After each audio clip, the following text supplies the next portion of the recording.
نجفی صاحب اور مولانا علی عباس خطاب فرمائیں گے۔ آغا صاحب کے استقبال کے لیے سب اپنی زبانوں کو معطر کیجیے۔ نعرہ تکبیر، نعرہ رسالت، نعرہ حیدری، حسینیت، یزیدیت، پر محمد و آل محمد بلند تر صلوات۔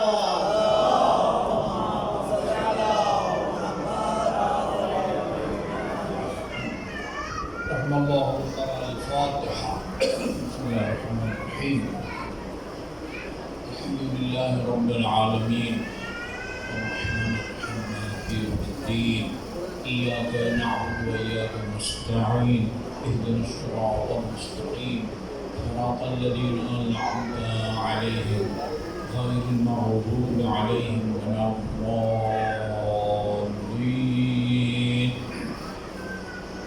بسم اللہ الرحمن الرحیم قل اللہ احد اللہ الصمد لم یلد ولم یولد ولم یکن له کفوا احد۔ بسم اللہ الرحمن الرحیم قل اللہ احد اللہ الصمد لم یلد ولم یولد ولم یکن له کفوا احد۔ بسم اللہ الرحمن الرحیم قل اللہ احد اللہ الصمد لم یلد ولم یولد ولم یکن له کفوا احد۔ اللہم صلی علی محمد و آل محمد۔ اعوذ باللہ من الشیطان اللعین الرجیم۔ بسم اللہ الرحمن الرحیم۔ الحمد للہ الذی لا یبلغ مدحته القائلون ولا یحصی نعماءه النادون، الذی لا یدرکه بعد الہمم ولا ینالہ غوث الفتن، والصلاة والسلام على خیر خلقه واشرف بریته الذي سمي في السماء بأحمد وفي الأرضين بأبي القاسم محمد۔ اللهم صل على محمد وعلى أهل بيته الطيبين الطاهرين الذين أذهب الله عنهم الرجس وطهرهم تطهيرا۔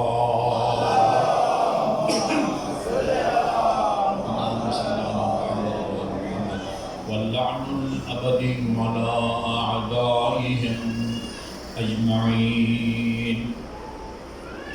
أما بعد فقال الله الحكيم بسم الله الرحمن الرحيم وقضى ربك ألا تعبدوا إلا إياه وبالوالدين إحسانا فإما أن يبلغ الكبر أحدهما أو كليهما فلا تنهرهما واخفض لهما جناح الذل وقل رب ارحمهما كما ربياني صغيرا۔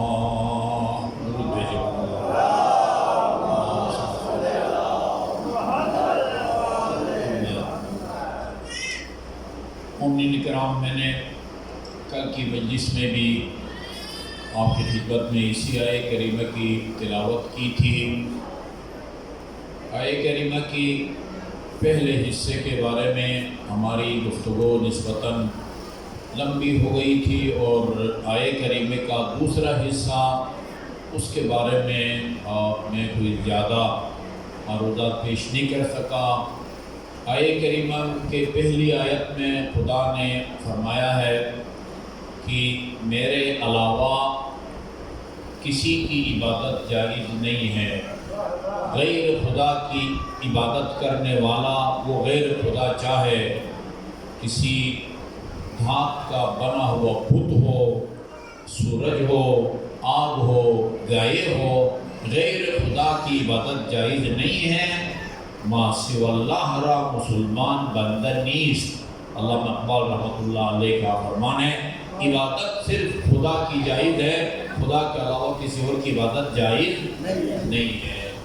افضل المخلوقات، موجودات میں دوسرے نمبر پر جس کا مقام ہے اور مخلوقات میں پہلے نمبر پر جس کا مقام ہے وہ ہمارے آخری نبی محمد مصطفیٰ صلی اللہ علیہ وسلم۔ موجودات میں، کائنات میں جو موجودات ہیں ان میں پہلا مقام اللہ کا ہے، اللہ کے بعد ہمارے نبی کا ہے، کسی فارسی شاعر کا ہے نا، بعد از خدا بزرگ تو ہی مختصر، خدا کے بعد مقام میرے اور آپ کے آخری نبی کا ہے، اور پھر تیسرا مقام اس نبی کے وسیع برحق کا ہے علی علیہ السلام، اور مخلوقات میں، خدا کی مخلوق میں، فرشتوں سمیت تمام مخلوقات میں سب سے افضل ان حضرت ہے، اور مخلوقات میں دوسرا مقام امیر المومنین علیہ السلام ہے۔ گزشتہ سال سے پیوستہ سال میں ایک سلم عشرہ پڑھ رہا تھا، وہاں موضوع ہی یہی تھا کہ رسول خدا کے بعد افضل کون ہے۔ ابھی یہ اتنا حساس موضوع نہیں ہے، ماشاءاللہ ٹی وی، خصوصاً گولڈ ٹی وی پر مختلف مکاتب فقہ کے علماء آ کے اس موضوع پر گفتگو بھی کرتے ہیں کہ رسول خدا کے بعد افضل کون ہے۔ میں آج سے 4-5 مہینے پہلے ایک ویڈیو دیکھ رہا تھا، سن رہا تھا، کسی یورپی ملک میں ایک اہل سنت عالم دین مجمع سے خطاب کر رہا تھا، توجہ سے سنیے گا۔ کہہ رہے تھے کہ ہم اہل سنت کے ہاں اس مسئلے میں کہ رسول کے بعد سب سے افضل کون ہے، چند اقوال ہیں، سب متفق نہیں ہیں، چند اقوال ہیں۔ ایک قول یہ ہے رسول کے بعد سب سے افضل حضرت ابوبکر، اس کے بعد حضرت عمر، اس کے بعد حضرت عثمان، اس کے بعد حضرت علی، یہ ایک قول۔ دوسرا قول سب سے افضل حضرت ابوبکر، پھر حضرت عمر، پھر حضرت علی، پھر حضرت عثمان۔ کتنے قول ہو گئے؟ دو۔ تیسرا قول سب سے افضل حضرت ابوبکر، پھر حضرت عمر، پھر عثمان، باقی سب برابر، یعنی علی کا نمبر چوتھا بھی نہیں ہے۔ خلافت میں تو چوتھا نمبر مانا جاتا ہے، لیکن افضلیت میں ایک گروہ کے نزدیک چوتھے نمبر پر بھی نہیں ہے، یعنی سب سے افضل حضرت ابوبکر، اس کے بعد حضرت عمر، اس کے بعد حضرت عثمان، باقی علی، اور باقی سب لوگ۔ کتنے قول ہو گئے؟ تیسرا قول یہ ہے اہل سنت کے نزدیک کہ سب سے افضل علی، پھر حضرت ابوبکر، پھر حضرت عمر، پھر حضرت عثمان۔ ان کو کہتے ہیں تفضیلی۔ اہل سنت میں ابھی اقلیت میں ہے یا اکثریت میں ہے، اس سے ہمیں کوئی بحث نہیں ہے، لیکن کچھ اہل سنت ایسے ہیں کہ جو رسول خدا کے بعد سب سے افضل کس کو سمجھتے ہیں؟ امیر المومنین کو۔ اس کے بعد انہوں نے ایک تبصرہ کیا، جعفری صاحب سننے والی بات ہے، کہنے لگے دیکھو ہر شخص کی تحقیق نے اس کو جس نتیجے تک پہنچا ہے نا، وہ اس نتیجے پر عمل کرنے کا پابند ہے، کسی کو حق نہیں پہنچتا کہ وہ اس پر اعتراض کرے۔ اگر کسی کی تحقیق نے اس کو اس نتیجے تک پہنچایا ہے کہ رسول خدا کے بعد سب سے افضل حضرت ابوبکر تھے، تو پھر جن کے نزدیک سب سے افضل علی ہے ان کو حق نہیں پہنچتا کہ حضرت ابوبکر کو افضل ماننے والوں پر کوئی اعتراض کرے، ان کو برا بھلا کہے۔ اسی طرح جو حضرت علی کو سب سے افضل سمجھتے ہیں ان کو یہ حق نہیں پہنچتا کہ علی کو افضل نہ سمجھنے والوں کو کوئی برا بھلا کرے۔ کر کے کہا میری تحقیق یہ ہے کہ رسول خدا کے بعد سب سے افضل، بہت قیمتی بات بتانے جا رہا ہوں، میری تحقیق یہ ہے کہ سب سے افضل رسول خدا کے بعد حضرت ابوبکر ہے، اور امام حسن مجتبی کا عقیدہ یہ تھا کہ رسول کے بعد سب سے افضل علی ہے۔ اب اس بندے خدا سے پوچھو، خدا کے بندے تیری تحقیق کی امام حسن کی رائے کے مقابلے میں قیمت کیا ہے؟ یہ سمجھتا ہے یہ میری طرح ایک مفتی ہے امام حسن حسن مشتبہ، اس کو نہیں پتہ کہ اس پر آیت تطہیر نازل ہوئی ہے، اس کو نہیں پتہ کہ نصارہ سے مقابلے کے لیے میدان مباہلہ میں حسن کو لے کے گئے ہیں، اس کو نہیں پتہ کہ رسول خدا نے فرمایا الحسن والحسین امامان امقاما او قعدا، حسن اور حسین خروج کریں تو امام ہے، مصلحت کے تحت گوش نشینی اختیار کریں تو امام ہے۔ جوانان جنت کا سردار جس کو رسول خدا نے کہا، تم اپنے نظریے کو اس معصوم کے نظریے کے مقابلے میں لاتے ہو، شرم کی بات ہے۔ نعرہ تکبیر، نعرہ رسالت، نعرہ حیدری۔ تکسلہ کی مجلس کا یہ موضوع یہی تھا۔ میں نے وہاں ایک کتاب کا مطالعہ کیا، اس کتاب میں سوائق محرقے کے حوالے سے رسول خدا کا ایک فرمان لکھا ہوا تھا۔ اچھا، وہ چونکہ اصل سوائق محرقہ میرے پاس نہیں تھی، کتاب میں سوائق محرقہ کا حوالہ تھا۔ اللہ تعالیٰ سلامت رکھے، صحت اور طول عمر دے، مولانا آفتاب جوادی جامعۃ الکوثر کے وہ مدرس ہیں، اور اس وقت پاکستان میں اپنے فن میں ثانی نہیں رکھتے، اپنے فن میں، مناظرہ میں، مطالعے میں ان کے پاس وہ کتابیں ہیں جو اہل سنت کے بڑے بڑے مولوی صاحبان کے پاس بھی نہیں ہیں۔ ایک کتاب جو انڈیا میں ایک دفعہ چھپی پھر چھپی نہیں ہے، اس کے پاس ان کے نسخے بڑے بڑے وہ مولانا سمیع الحق کے اکوڑا کھڑک سے لوگ آتے ہیں ان کی لائبریری میں کتابوں کا مطالعہ کرنے کے لیے۔ میں نے ان سے کہا کہ کتاب میں حوالہ تو پڑھا ہے، لیکن میرے پاس اصل کتاب سوائق محرقہ جو شیعوں کے خلاف لکھی گئی ہے، ابن حجر میثمی کی اصل کتاب میرے پاس نہیں ہے۔ میں نے ان کو کتاب کا صفحہ بتایا، آپ مجھے چیک کر کے بتائیں، اگر اصل کتاب میں یہ روایت ہو تو میں مجلس میں بیان کروں اشرک، ورنہ بیان نہ کروں۔ 15 منٹ کے بعد ان کا فون آیا، صاحب میں نے چیک کیا ہے، بے عینی ہی وہ عبارت سوائق محرقہ کے اندر موجود ہے۔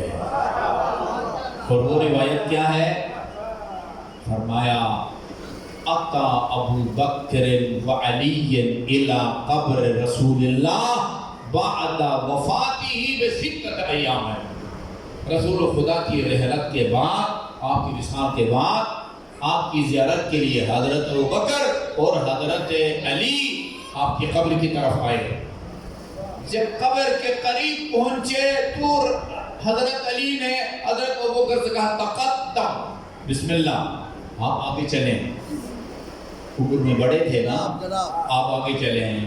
کیا جواب دیا حضرت ابوبکر نے؟ فرمایا ما كنت لأتقدم رجلا سمعت رسول اللہ یقول فیہ، میں اس شخص کے آگے کیسے چل سکتا ہوں جس کے بارے میں نے رسول خدا سے ان دونوں کانوں سے سنا ہے، علی منی بمنزلتی من ربی، میرے بعد علی کا وہ مقام ہے جو مقام میں محمد کا خدا کے بعد ہے۔ علی نعرہ رسالت، نعرہ حیدری۔ کتاب کا نام ہے جلانے والی بجلیاں، جلانے والی، لیکن اسی بجلیوں کے اندر آپ کو ایسے پھول کے پتے ملیں گے نازک، جن کی کوئی قیمت بھی نہیں لگا سکتا۔ جی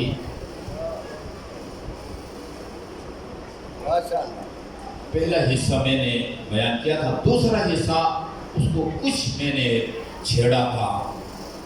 وَقَضَى رَبُّكَ أَلَّا تَعْبُدُوا إِلَّا، کل جملہ میں نے عرض کیا تھا کہ جن کے والدین خصوصاً ضعیف العمر، سن رسیدہ اور بوڑھے والدین ہیں، یہ جنت کے دروازے ہیں،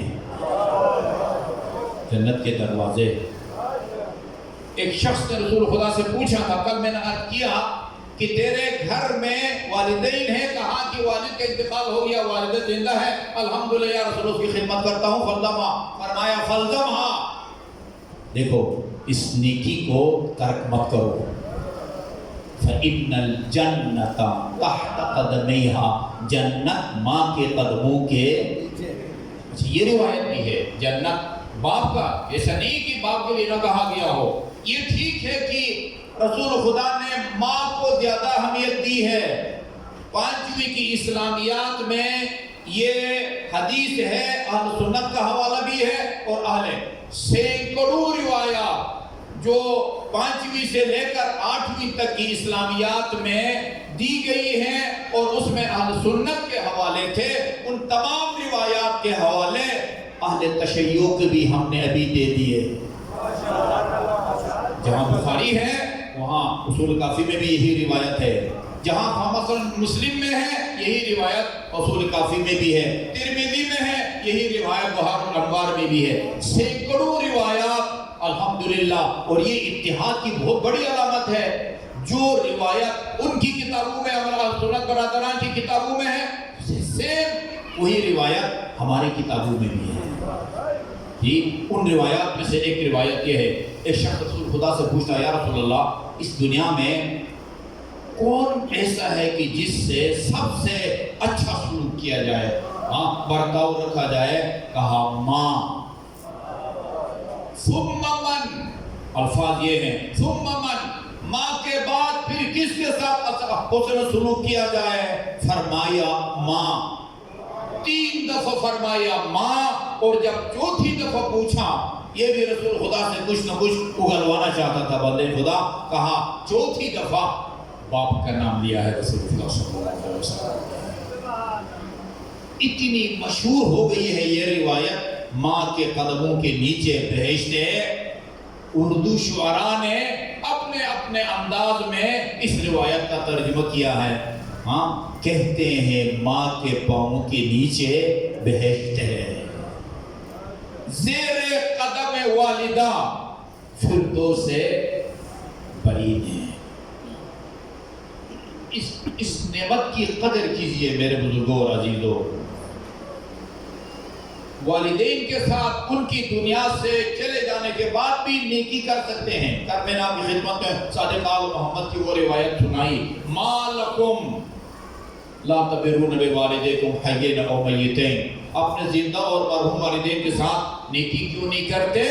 تو پھر جب پوچھا گیا کہ مرحوم والدین کے ساتھ نیکی کے کیا طریقہ ہے، فرمایا 4 نام لیے. کہا ان کی طرف سے نماز پڑھو، ان کی طرف سے روزہ رکھو، ان کی طرف سے حج کرو، ان کی طرف سے عمرہ کرو. نمونے کے طور پر اس کا یہ مطلب نہیں ہے کہ پھر کوئی 5واں 6واں 10واں ہزاروں اعمال ہیں جن کے ذریعے والدین کے اس دنیا سے چلے جانے کے بعد ان کے ساتھ نیکی کر سکتے ہیں. جی اچھا جی، یہ آئے کرے وہ پھر والدین جس تاکید کے ساتھ اور جس لب و لہجے کے ساتھ اللہ نے اپنی عبادت کا حکم دیا ہے، اسی آیے کریمہ میں اسی لب و لہجے میں فرمایا وبالوالدین احسان، والدین کے ساتھ احسان اور نیکی کرو. جس آیے کریمہ میں اللہ تعالیٰ نے اپنا شکر ادا کرنے کا حکم دیا ہے بغیر کسی فاصلہ اور وقفے کے، اعبد ربک ولوالدیک، اپنے رب کا شکر ادا کر اور والدین کا. اردو میں والدین کا شکر استعمال کم ہوتا ہے. خدا کا شکر ادا کرو اور والدین کا شکریہ ادا کرو. والدین کی اہمیت کے لیے میرے خیال میں اتنا کافی ہے کہ روایات کے مطابق بعض مقامات پر رسول کریم صلی اللہ علیہ وسلم جو وحی الہی کے بغیر بولتے نہیں تھے، آپ نے اللہ تعالیٰ نے اپنی عبادت پر والدین کی خدمت کو مقدم قرار دیا. آپ کو پتہ ہے واجب کی 2 قسمیں ہیں، واجب عینی جو ہر مسلمان پر فرض ہے، اس نے خود انجام دینا ہے، کوئی اور اس کی طرف سے اس فریضے کو انجام نہیں دے سکتا ہے. 5 وقت کی نماز، لوگ پوچھتے ہیں بدلے ٹیلیفون بھی مشابہ بھی صاحب میرے والدین ضعیف ہیں، ان کو دشواری پیش آتی ہے نماز پڑھتے ہوئے، میں ان کی طرف سے نماز پڑھوں؟ نہیں، جب تک وہ سانس لیتے ہیں نا، سانس رمق حیات، ان کی رگوں میں جب تک خون گردش کرتا ہے، اگر دماغی طور پر وہ ختم ہو چکا ہے پھر تو اس پر واجب ہی نہیں ہے، پھر تو وہ مکلف ہی نہیں ہے، وہ خدا کی بارگاہ میں جواب دہ بھی نہیں ہے۔ لیکن اگر دماغ کام کرتا ہے، اس نے خود نماز پڑھنی ہے، کھڑے ہو کے پڑھ سکتا ہے، کھڑے ہو کے پڑھے، دائیں کروٹ بائیں کروٹ پشت کے بل۔ یہ روایت ہے کہ اگر اس کو دریا کا پانی بہا کے لے جا رہا ہے اور اس کے حواس ٹھکانے پہ ہیں اور متوجہ ہو کہ نماز کا وقت ہو چکا ہے، اسی حالت میں اللہ کی عبادت نماز کی نیت کرے، اللہ تعالیٰ اس کو فل نماز کا اجر اور ثواب عطا فرمائے۔ یہ واجب عینی ہے۔ اور واجب کفائی کا مطلب کیا ہوتا ہے؟ ابتدائی طور پر آپ سب پر وہ واجب ہو جاتا ہے، لیکن چند ایک اگر اس واجب کو بجا لاتے ہیں پھر باقیوں پر واجب نہیں رہتا۔ خبر پڑھ اللہ میں نے کسی مومن کا یا مومنہ کا انتقال ہوتا ہے، جس کو پتہ چلے کہ فلان مومن یا مومنہ کا انتقال ہو گیا ہے، اس کا فرض ہے کہ اس کو غسل دے، کفن دے اور مسلمانوں کے قبرستان میں اس کو سپرد خاک کریں۔ سب اس فریضے کو ترک کریں گے تو سب گناہگار ہوں گے، لیکن چند ایک آدمی اگر انجام دیں پھر باقیوں پر واجب نہیں رہتا۔ جہاد فی سبیل اللہ یہ نماز جنازہ کی طرح ہے، دفن میت کی طرح ہے، یہ 5 وقت کی نماز کی طرح یہ واجب کفائی ہے۔ چند مسلمان جا کے دشمن کے حملے کو روکتے ہیں، رسول خدا کی حکم کی تعمیل کرتے ہیں، باقی مسلمانوں پر آپ کو کیا خیال ہے؟ یعنی جب کسی جنگ کا حکم دیا جاتا تھا تو پورا شہر خالی ہو جاتا تھا، سب چلے جاتے تھے، چند ایک جاتے تھے رسول خدا کے ساتھ جہاد کرتے تھے، باقی مسلمانوں پر پھر واجب نہیں رہتا تھا۔ یہ تمہید آپ نے سمجھی نا؟ ایک شخص آ کے کہتا یا رسول اللہ راہ خدا میں جہاد کا شوق ہے، آپ نے اس کو حوصلہ افزائی کی، اس کی جہاد میں جا کے شہید ہونے کا کیا مقام ہے، وہ سیدھا جنت جاتا ہے، راہ خدا میں جا کے جہاد کرے اور زندہ واپس آ جائے، غازی بن کے واپس آ جائے تو اللہ تعالیٰ اس کے گناہوں کو بخشتا ہے۔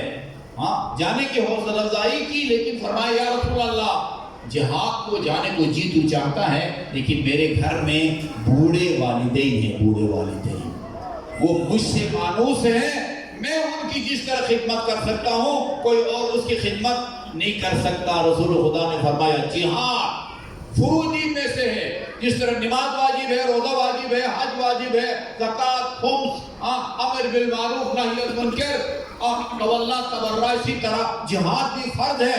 فرمایا اگر یہ بات ہے جہاد کے لیے مت جاؤ، والدین کی خدمت کرو، والدین کے گھر بیٹھ کے ان کی خدمت کرنا 1 سال تک اگلے مہات میں کھڑے ہو کے راہ خدا میں جہاد کرنے کے برابر۔ یہ والدین نے اگر نماز نہیں پڑھی ان کی طرف سے آپ نماز پڑھوا سکتے ہیں، روزے نہیں رکھے ان کی طرف سے روزے رکھیں یا رکھوائیں، کسی کو معاوضہ دے کے حج نہیں کیا حج کرائیں وغیرہ وغیرہ۔ لیکن کچھ کام ہیں میرے بزرگوں اور عزیزوں جو صرف زندگی میں وہ ہو سکتے ہیں، والدین کے وہ سایہ شفقت کے سر سے اٹھ جانے کے بعد پھر آپ وہ سعادت حاصل نہیں کر سکتے۔ وہ کیا ہے؟ محبت بھری نگاہ سے والدین کے چہرے کو دیکھنا، خانہ کعبہ کو دیکھنا بھی عبادت ہے، علی کے چہرے کو دیکھنا بھی عبادت ہے، قرآن کی تحریر کو بھی دیکھنا عبادت ہے، اور والدین کے چہرے کی طرف بھی محبت بھری نگاہ سے دیکھنا یہ محمد و آل محمد صلوات۔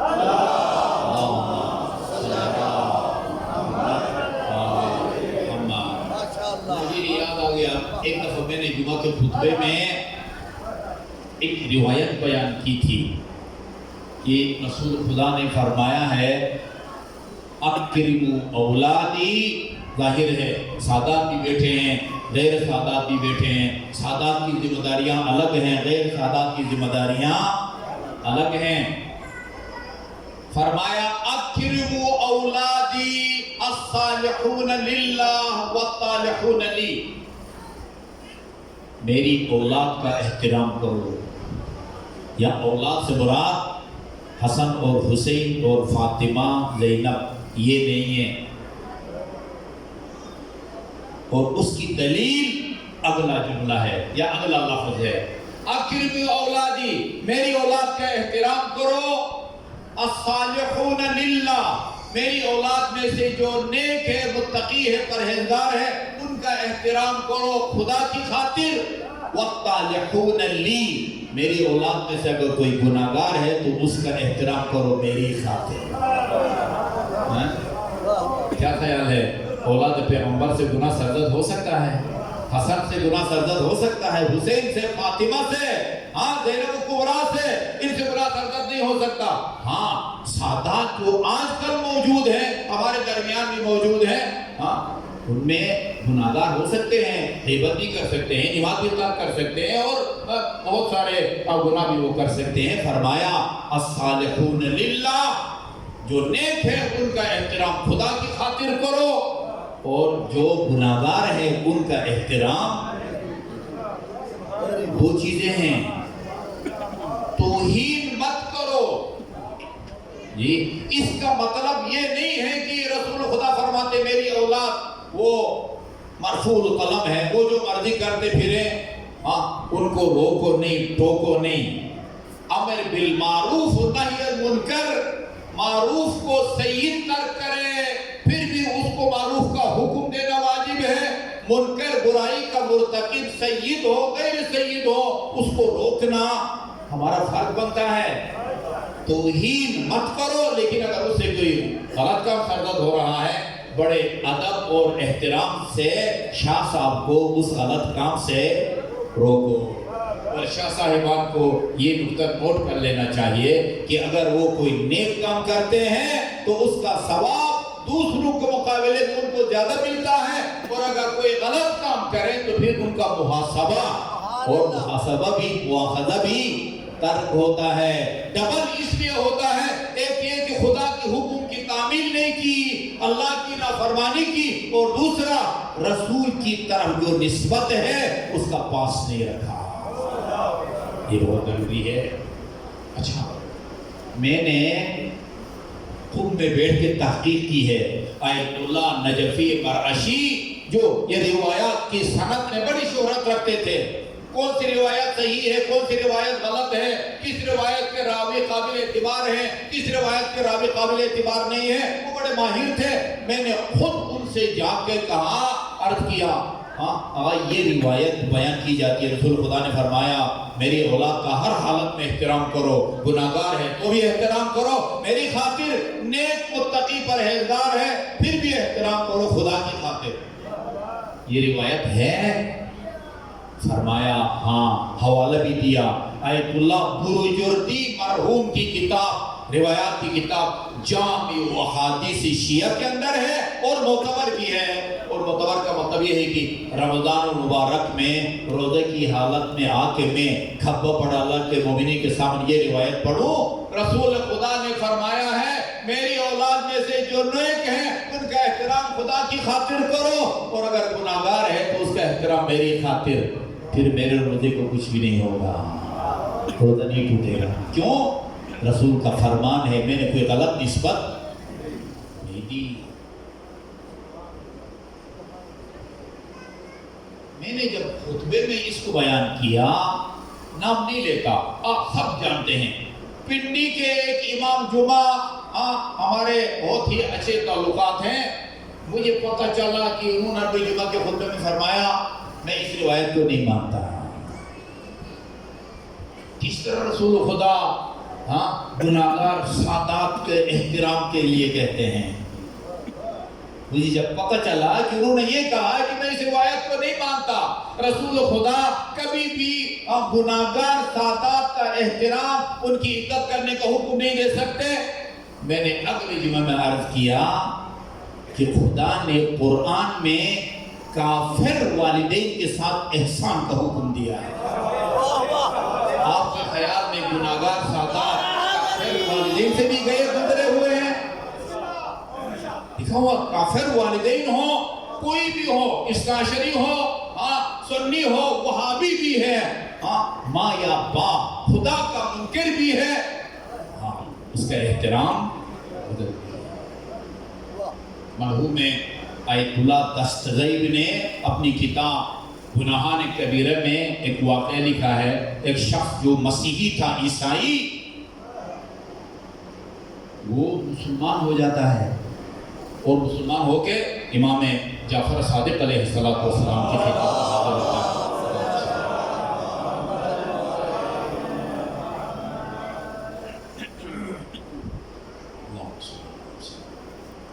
فرزند پیغمبر الحمدللہ میں مسیحی تھا، ابھی میں مسلمان ہو گیا ہوں، میرے گھر میری ایک ضعیف عیسائی ماں ہے، میرا رویہ سلوک برتاؤ ماں کے ساتھ کس طرح ہونا چاہیے؟ آپ کو سن کے تعجب ہوگا، فرمایا اسلام لانے سے پہلے جو تمہارا رویہ تھا اس سے بہتر اب رویہ ہونا چاہیے، اور فرمایا جب اس کا انتقال ہو جائے تو کسی اور رشتہ دار کے حوالے نہیں کرنا، تم نے خود اس کو غسل، کفن اور دفن کا اہتمام کرنا ہے اور اس پر اوپر نماز جنازہ پڑھنا ہے۔ آپ کے اس علاقے میں اگر کوئی عیسائی فوت ہو جائے تو اس کا غسل، کفن، دفن، جنازہ واجب ہے یا نہیں ہے؟ نہیں ہے نا؟ مسلمان کو غسل دینا، کفن دینا، سپرد خاک کرنا، پھر نماز پڑھنا، 6 سال کا بچہ یا بچی ہو نماز پڑھنا واجب ہے۔ 6 سال سے کم اگر عمر ہے تو پھر وہ چاہے 1 سال کا ہو، 8 مہینے کا بچہ پیدا ہوا ہے اور روح اس کے اندر داخل ہو گئی ہے، اس کو غسل بھی دینا ہے، کفن بھی دینا ہے، دفن بھی کرنا ہے، لیکن نماز جب تک 6 سال کا نہ ہو، لڑکا ہو یا لڑکی، نماز اس پر واجب نہیں ہے۔ جی، عیسائی کو، مسیحی کو تو دفن کرنا، نہ اس کو غسل دینا واجب ہے، نہ اس کو کفن دینا واجب ہے۔ مسلمانوں پر نہ اس کو دفن کرنا، نہ اس پر جنازہ پڑھنا۔ اس کو حیرت ہوئی کہ یہ تو غیر مسلم ہے میری والدہ، ٹھیک ہے اس کے ساتھ نیکی کرو۔ کہا لقمے بنا بنا کے ماں کو کھلاؤ، لقمے بنا بنا کے، اس کو ہمیشہ صاف ستھرا رکھو، اس کے کپڑے تم خود تبدیل کرو۔ اچھا، اس پر تو کوئی تعجب نہیں ہوتا، لیکن جب کہا کہ اس کے غسل، کفن وغیرہ کو کسی اور کے حوالے نہیں کرنا، تم نے خود اس کام کو انجام دینا ہے، اس کو تعجب ہوا۔ جب ماں نے بیٹے کے اس نمایاں تبدیلی کو، یکسر رویے میں تبدیلی کو دیکھا تو بیٹے سے پوچھا، بیٹے تو ابھی مسلمان نہیں ہوا تھا، اس وقت تمہارا برتاؤ سلوک میرے ساتھ اور تھا، اور اب جب تم مسلمان ہو گیا ہے، توقع کے برعکس، بجائے اس کے کہ تمہاری توجہ مجھ سے ہٹ جاتی، پہلے سے زیادہ تم توجہ دینے لگے ہو، کیا وجہ ہے؟ فرمایا ہمارے ہاں اولاد پیغمبر ہے، ہمارے رسول کا ایک فرزند ہے، یہ ان کی ہدایت ہے۔ عرض کیا ماں نے وہ خود بھی پیغمبر اور نبی ہے؟ کہا نہیں، ہمارے نبی آخری نبی تھے، ان کے بعد اور قیامت تک کوئی نبی نہیں آئے گا، یہ اسی نبی کی اولاد میں سے ہے۔ امام جعفر صادق علیہ السلام کہا یہ اس طرح کی باتیں وہ ہم نے اپنے علماء سے سنا ہے، اس طرح کی باتیں صرف انبیاء علیہ السلام کیا کرتے ہیں۔ کہا یہ تو انتہائی پسندیدہ دین ہے، تم اپنے عقائد بھی مجھے سکھاؤ اور اپنا کلمہ بھی مجھے سکھاؤ۔ جی، مسلمان ہو گئی، اور مسلمان ہونے کے بعد نماز مغرب پڑھی، نماز عشاء پڑھی، اور نماز مغرب اور عشاء سے فارغ ہونے کے بعد جان کنی سے پہلے، قبض روح سے پہلے بیٹے سے کہا، بیٹا جو عقائد مجھے تم نے سنائے تھے ان کو پھر سے ریپیٹ کرو، دہراؤ، اور مجھے کلمہ دوبارہ پڑھاؤ، لا الہ الا اللہ محمد رسول اللہ کا اقرار کیا، اور اس مومنہ کی روح قفص انسری سے پرواز کر گئی۔ اب پتہ چلا کہ امام نے کیوں فرمایا تھا تم نے خود اس کو غسل دینا ہے، اس کو کفن دینا ہے، دفن کرنا ہے، ہاں، اور اس کے اوپر نماز جنازہ پڑھنا ہے تمہیں۔ ایک درود بھیجیے محمد وال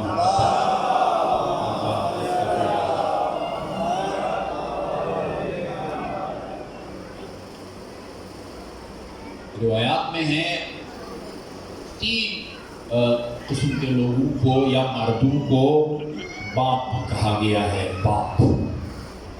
اب ولدک، ایک وہ باپ کہ جس کے صلب سے تم پیدا ہو، ہم سب کے والد۔ اب زوجک، ایک وہ جو تمہیں اپنی بیٹی کا رشتہ دیتا ہے، وہ ابن علمک، اور تیسرا وہ ہے باپ جس کو کہنا چاہیے وہ تیرا استاد ہے۔ استاد کو بھی باپ کا نام لکھا دیا گیا ہے، سسر کو بھی، اور جس کے صلب سے ہم پیدا ہوئے ہیں۔ ان سب سے زیادہ قابل احترام، قابل تکریم اور قابل تعظیم وہ روحانی باپ ہوتا ہے، اور وہ روحانی باپ رسول اور علی علیہ السلام ہے۔ میرے خیال میں ٹائم نہیں بچا، مسائل کی چند جملے میں آپ کے خدمت میں عرض کرتا ہوں۔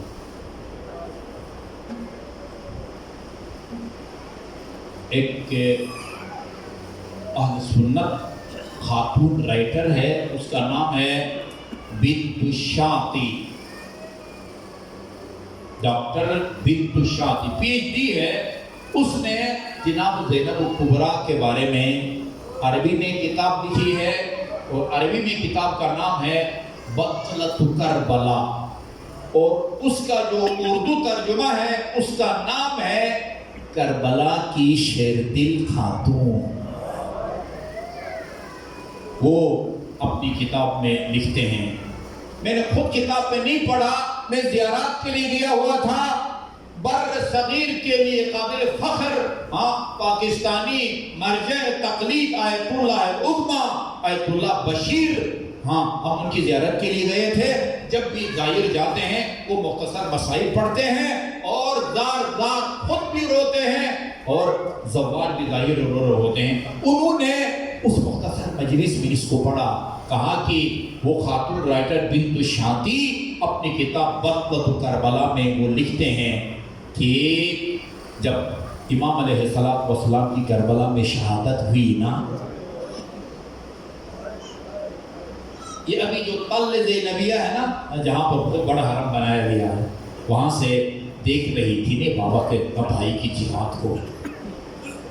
بھائی کو جب شہید کیا گیا، گئی بھائی کے نازنین بدن کے پاس گئی، اور جا کے تلواروں، تیروں اور نیزوں کے ٹکڑوں اور پتھروں کے نیچے سے بھائی کے بدن کو نکالا۔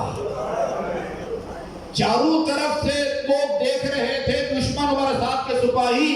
ابھی دیکھتے ہیں علی کی بیٹی کرتی کیا ہے، بال نوچتی ہے، گریبان چاک کرتی ہے، کربلا کی خاک اپنے سر پہ ڈالتی ہے، لیکن علی کی شیرنی بیٹی نے ایسا کام نہیں کیا۔ کیا کیا؟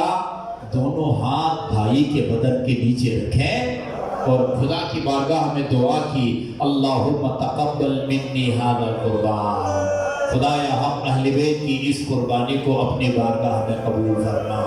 بنت شاطی لکھتے ہیں واقعہ کربلا کے بعد جتنے انقلاب آئے، ان تمام انقلابوں کے لیے علی کی بیٹی کا یہ جملہ چنگاری ثابت ہوا۔ خدا رحمت کرے، عالم مرثیہ نگار نے کہا ہے بے ابی التی ورثت مصائب امہا، میرے ماں باپ قربان ہو علی کی اس بیٹی پر کہ جس کو ماں کی طرف سے میراث میں مصائب ملے، اور ان مصائب کو مقابلے کے لیے باپ کی طرف سے صبر ملا۔ کوئی سوچ بھی نہیں سکتا کہ ایک آدمی، اب ایک خاتون کا بھائی مارا گیا ہے، اور خدا کی هذا القربان امام زین العابدین علیہ السلام جب دربار یزید میں مصائب پڑھتے ہیں، میں نے تاریخ میں ایسا خطیب نہیں دیکھا.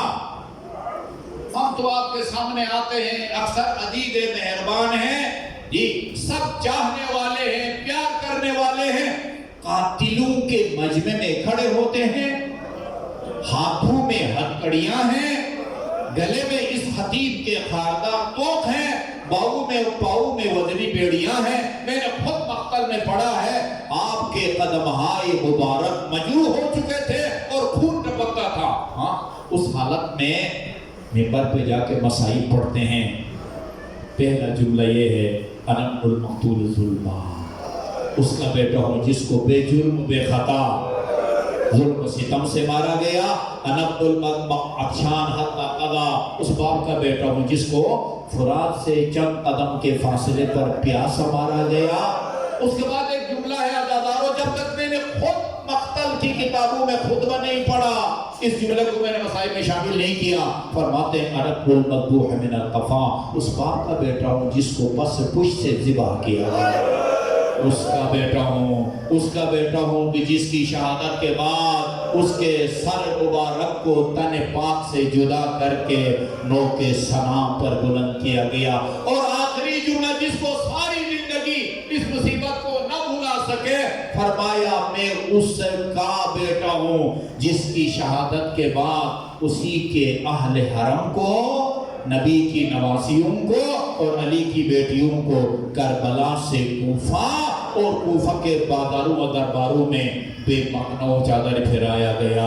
ایک جملہ آپ کی خدمت میں عرض کروں گا کہ علی کی بیٹی ابن زیاد کے دربار میں کس طرح داخل ہوئی ہے. مختل نے لکھا، آپ تصور کر سکتے ہیں ہاں کیا مقام ہے اس بی بی کا. میں نے استادوں میں سنا ہے، کتاب میں بھی پڑھا ہے. ایک شخص جس کا نام عبداللہ ہے کہتا ہے میں 12 سال امیر المومنین کی جوار میں رہا ہوں. اس 12 سال کے عرصے میں نے علی کی بیٹی کا سراپا نہیں دیکھا. مختلف کتابیں کہتی ہیں دخلت زینب بنت علی علی ابن زیاد، ابن زیاد کے دربار میں علی کی بیٹی داخل ہوئی. کس حالت میں؟ وہی فی ارذل ثیابہا، علی کی بیٹی کے بدن پر پرانا سا لباس تھا. تکتم وجہہا بکمہا، علی کی بیٹی نے اپنے آستین سے چہرے کا پردہ کیا ہوا تھا. لأن خمارہا قد سلک، اس لیے چادریں کربلا میں اشقیاء نے چھین لی تھی. لا اضحک اللہ سن الدہر ان ضحکت وآل احمد المظلومون قد قہروا ولا حول ولا قوة الا باللہ العلی العظیم. انا للہ و انا الیہ راجعون. خدا بحق محمد و آل محمد. جن مومنین و مومنات کے تعاون سے یہ مجالس منعقد ہو رہی ہیں، ان کے رزق حلال میں وسعت عطا فرما. ان کے جملہ مرحومین کے گناہان صغیرہ اور کبیرہ کی مغفرت فرما. انہیں محمد و آل محمد کے شفاعت اور ان کے جوار میں مقام